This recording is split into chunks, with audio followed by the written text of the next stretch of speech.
ငွေကင်းစားကလေးငယ်လေးရဲ့ပထမဆုံးအကြိမ်ငိုယိုလိုက်တဲ့အတန်နဲ့အတူအိမ်ထဲမှာဘာအကြောင်းရင်းမှမရှိပဲရွှေမိုးတွေဘုံကနေရွာချလာခဲ့ပါတယ်သမီးလေးငိုလေးရွှေမိုးတွေရွာလေးနဲ့8လအတွင်းမှာတင်ဒီစင်းရဲသားမိသားစုဟာတခရိုင်လုံးမှာအချမ်းသာဆုံးဖြစ်လာခဲ့ပါတော့တယ်ဒါပေမဲ့ဒီလိုဝက်ချက်ကြောင့်သမီးလေးအသက်အန္တရာယ်မကြုံရအောင်ဖခင်ဖြစ်သူကရဲရဲဝံ့ဝံ့ကြီးဆုံးဖြတ်ချက်ချလိုက်ပါတယ်ဖခင်ဖြစ်သူမှသမီးလေးဘေးကင်းဖို့အတွက်ငါတို့တမိသားစုလုံးစင်းရဲခြင်းအောင်ဆောင်ရမယ်အချိန်တွေဟာတရွေ့ရွေ့နဲ့18နှစ်တိုင်ကုန်သွားခဲ့ပါပြီသမီးလေးကင်လျှောက်ရီဟာအရွယ်ရောက်လို့နှာသွေးကြွယ်လာသလိုသူမရဲ့ငိုတန်ကြောင့်ပဲသူတို့မိသားစုဟာအခုဆိုကမ္ဘာအချမ်းသာဆုံးတထေးကြီးဖြစ်နေပါပြီဒါပေမဲ့သမီးလေးကိုအန္တရာယ်ကကာကွယ်ဖို့အမှန်တရားကိုလှုပ်ဝက်ထားပြီးအထက်တန်းသွားတထေးသားကျောင်းကိုစုပ်ပြတ်နေတဲ့သုံးဘီးဆိုင်ကယ်ကြီးနဲ့လိုက်ပို့ခဲ့ကြပါတယ်မိခင်ဖြစ်သူမှသမီးလေးဟာအိမ်ကရှိသမျှပစ္စည်းတွေအကုန်ရောင်းပြီးမှပဲသမီးအတွက်ကျောင်းလာကကိုအနိုင်နိုင်ရှာပေးနိုင်ခဲ့တာပါ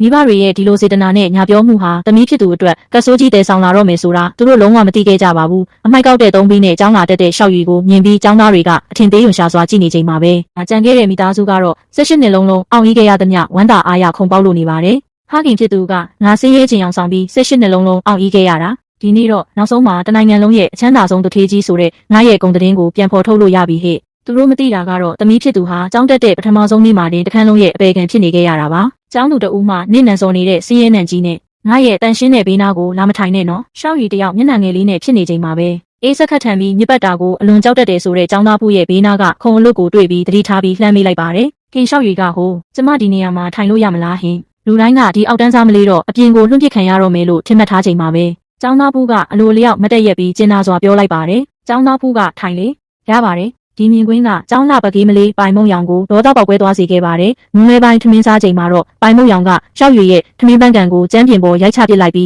ဒေါသတကြီးချင်းချောက်ပါတော့တယ်။နင်နောက်တစ်ခါသူ့ကိုထပ်ပြီးမြှူဆွဲဖို့ကြံရွယ်ရဲသေးရင်တော့နင့်လိုစင်းရဲတဲ့ကောင်မကိုငါအရှင်ထားမှာမဟုတ်ဘူး။မှတ်ထားသူမကကျမသူ့ကိုမမြှူဆွဲပါဘူး။ပိုင်မုံရောင်ကချက်ချင်းပဲအပြစ်ပေးဖို့လက်ရွယ်လိုက်ချိန်မှာကျောင်းသားဘူးကအချိန်မီရောက်လာပြီးရှောက်ရွေကိုသူ့ကြောပြင်နောက်မှာကာကွယ်ပေးလိုက်ပါတယ်။ပိုင်မုံရောင်လည်းချက်ချင်းပဲဟန်ဆောင်မျက်နှာပြောင်းပြီးကျောင်းသားဘူးတို့ကကျောင်းသူအစ်စ်လေးကိုညီမတွေလိုဂယုစိုက်ပေးနေတာပါနော်မင်းတို့ကဒီလိုနီးနဲ့ဂယုစိုက်ကြတာလားနေမယုံရင်သူ့ကိုပဲမေးကြည့်လိုက်လေပြဿနာတွေထပ်မကြီးထွားခြင်းနဲ့ရှောက်ရီကတော့ကြောက်ကြောက်လန့်လန့်နဲ့ပဲအမှန်တိုင်းမပြောရဲပဲဝန်ခံလိုက်ရပါတယ်ကင်ရှောက်ရီမှလည်းဟုတ်ပါတယ်သူတို့ကျမကိုတကယ်ပဲဂယုစိုက်ပေးနေတာပါတစ်ဖက်မှာတော့သမီးဖြစ်သူကျောင်းမှာအနှိမ့်ဆက်ခံနေရတာကိုမတိရှာတဲ့မိသားစုဝင်တွေဟာစီးစိမ်ခံနေတုံးရှိပါသေးတယ်ဒါပေမဲ့ရုတ်တရက်အိမ်ထဲမှာရွှေမိုးတွေဒလာဟောထက်ရွာချလာပြန်တာကြောင့်သမီးလေးငိုနေပြီဆိုတာသိလိုက်ရပါတယ်အကိုဖြစ်သူကညီမလေးအိမ်လွမ်းလို့ငိုနေတာထင်တယ်သူဒီလောက်အထိအိမ်နဲ့ဝေးဝေးတခါမှမနေဘူးလေမိခင်ဖြစ်သူကစိတ်ပူပြီးဖုန်းဆက်မေးတဲ့အခါမှာလဲရှောက်ရွေကမိဘတွေစိတ်မပူအောင်အန်ကျိတ်ပြီးလိန်ပြောရှာပါတယ်မ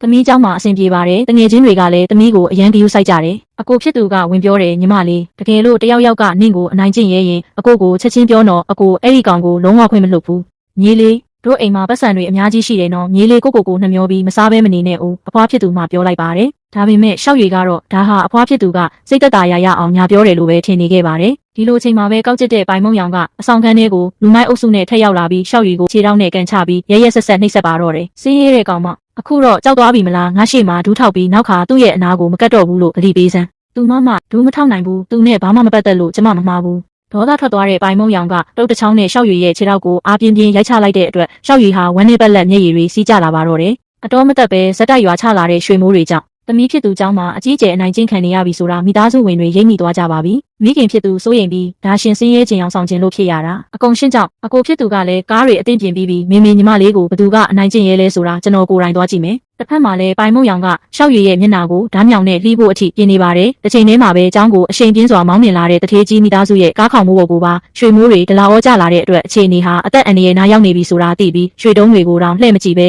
အပြေးမောင်းနေခဲ့ကြပါတယ်စီကံထိန်သိမ်းမှုဆရာကြီးအချိန်မီရောက်လာလို့မျက်နှာအလှပြတ်မဲ့ဘေးကလွတ်ခဲ့ပေမဲ့ပိုင်မုံရောင်ရဲ့နောက်ခံကိုကြားလိုက်ရတဲ့အခါမှာတော့ကျောင်းသူတဦးကဆရာကြီးသူမကပိုင်မိသားစုရဲ့သမီးအဖိုးတန်လေးတွေမကဘူးအချမ်းသာဆုံးမိသားစုနဲ့လည်းစီးပွားရေးပူးပေါင်းတော့မှာတဲ့ကျောင်းကိုစာတင်ဆောင်9ဆောင်လုံးလှူထားတဲ့အချမ်းသာဆုံးသူလေးကြီးနဲ့ပတ်သက်နေတယ်ဆိုတာကြားပြီးဆရာကြီးဟာစာတင်ဆောင်တွေဆုံးရှုံးရမှာကြောက်တာကြောင့်အဖြူအမဲပြောင်းပြန်နှံကရှောက်ရွေကိုပဲအပြစ်တင်ပါတော့တယ်ဒီတော့စီကံထိန်သိမ်းမှုမှလည်းနင်ကဘာလို့ကျောင်းသားချင်းချင်းကိုအနိုင်ကျင့်ရတာလဲကင်ရှောက်ရွေနင့်လိုအဆင်မရှိတဲ့ကလေးမျိုးကိုဘလို့မိဘတွေကတုံတင်ပေးထားလဲဆိုတာငါကြည့်ရသေးတာပေါ့ဟုတ်ပါဆရာသူမိဘတွေလည်းကြည့်ရတာလူကောင်းတွေဖြစ်ပုံမရပါဘူးသူတို့စိတ်ကြိုက်စော်ကားလိုက်တဲ့ဒီစကားတခွန်းကြောင့်မကြခင်မှာမြင်းမြုပ်တင်ကြိုစရာမြင်နေရအောင်ရှိတော့မှာမဟုတ်ဘူးဆိုတာသူတို့လုံးဝမသိခဲ့ကြပါဘူးရှောက်ရွေကတော့မိဘတွေเจ้าကိုရောက်လာပြီးအရှက်မကွဲစေချင်တာကြောင့်မျက်ရည်တွေနဲ့ဒူးထောက်ဖို့ပြင်လိုက်ပါတယ်မဆက်ပါနဲ့ဆရာက